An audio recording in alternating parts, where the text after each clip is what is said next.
Hello everyone!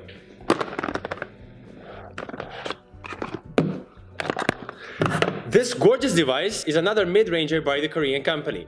If you want to learn more about it, stay with us to find out. This is the LG Q7 and you're watching another Mobus Data Review. LG Q7 is a new mid-ranger by the Korean company. It tries so hard and fails miserably to emulate the G7, since the Q7 belongs to the Q lineup and most of the flagship features had to be left out. It resembles the last year's flagship, the G6, design-wise. Surprisingly, we have IP68 water and dust resistance certificate, so at least this performed on the flagship level. The back of the phone is made of plastic that looks nice, but it scratches very easily. Just carrying the phone in your pocket or putting it down on a table will leave marks on the plastic. If you choose to buy this phone, make sure to buy a protective case as soon as possible. This phone is powered by a MediaTek chipset, but there's also the LG Q7 Plus with a Snapdragon chipset that will most certainly be a more interesting option. A mediocre MediaTek chipset is just not something we normally opt for. This phone comes in three color options: Aurora Black, Moroccan Blue, and Lavender Violet. Inside the factory box next to the phone, we can find user manuals, quick LG charging adapter, USB Type-C cable, SIM tray tool, and a screen wiping cloth, probably so that you have somewhere to place the phone so as not to scratch it. The Q7 has a display that we can say only good things about.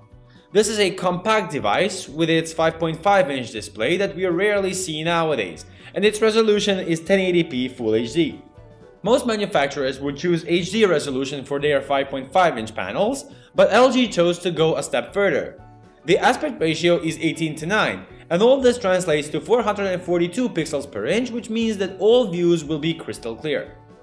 The Q7 also performed excellently in terms of brightness at direct sunlight, which usually isn't an issue for IPS LCD panels, but it's once again proven here. When it comes to color options, there's nothing to say here since there aren't any.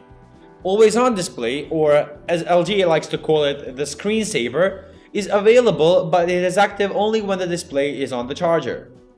LG has always opted for older chipset in their smartphones. This they have somewhat changed in their flagship series, but it is still unclear as to why they have chosen a MediaTek chipset that simply can't compete with other mid-range options. LG Q7 runs on the MediaTek MT6750S chipset, which is based on a 28nm process.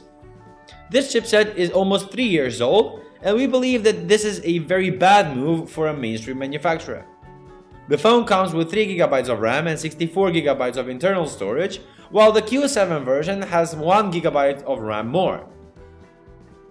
As we could expect, the performances are not that good, and there's a lot of lag and stuttering even when just navigating through the menu. Newer games are also not going to work nicely because of the GPU. Malai T860 MP2 is just too weak for current games. Older and less demanding games such as Subway Surfers or Cliff Diver will maintain a stable frame rate, but don't even try to play PUBG Mobile or Fortnite, which might seem to work well at the beginning, but after only a few minutes, the chip will overheat and thermal throttling will be more than obvious. On the AnTuTu benchmark, the phone scored only 58,000 points. This phone only has a mono speaker and it's located on the bottom portion of the device. It is not particularly loud and the overall sound quality is not that good either. The Q7 runs on Android Oreo 8.1 OS with security patches for July of this year. We're quite skeptical that any new updates will reach this phone. However, the OS here is quite near stock Android with only a few pre-installed applications and with no noticeable bloatware. On the back of this phone, we can find a single camera sensor with the resolution of 13 megapixels. But once again, we must mention that the Plus version of this phone brings a better 16 megapixel camera. Speaking of the selfie camera, we have an 8 megapixel sensor, just as in the Q7 Plus. Primary camera is also equipped with face detection autofocus system, which greatly improves focusing. It is therefore very quick and precise. When it comes to the quality of photos captured by the primary camera, since it's a 13 megapixel sensor, there's plenty of details. Noise and shadows is not too pronounced, and colors are soft and realistic. HDR mode in the camera interface is also present, but it won't make a huge difference compared to the auto mode. This is all fine and dandy when the photos are taken under a lot of light. However, as soon as the light is scarce, the photos become very bad. Scenes do get recognized, but the photos are still blurry and with very few details. The LG Q7 comes in two versions regarding SIM cards, a single SIM nano SIM card slot or a hybrid SIM card slot that can host either one nano SIM and one micro SD card or two nano SIM cards.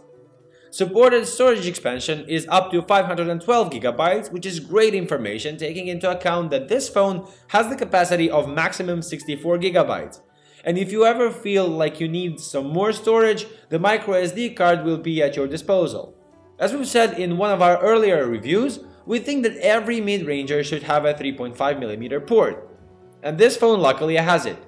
It is located on the bottom edge of the phone, and inside the options we can activate DTS X3D option that will emulate 7.1 audio. We are more than happy with the sound quality through headphones. The Q7 has NFC support as well. This phone supports Pump Express Plus fast charging technology, and with the factory charger, the phone charges up to 39% in half an hour, and it takes around 1 hour and 55 minutes for a full charge. Not phenomenal, but still quite good results for a 3000 mAh battery.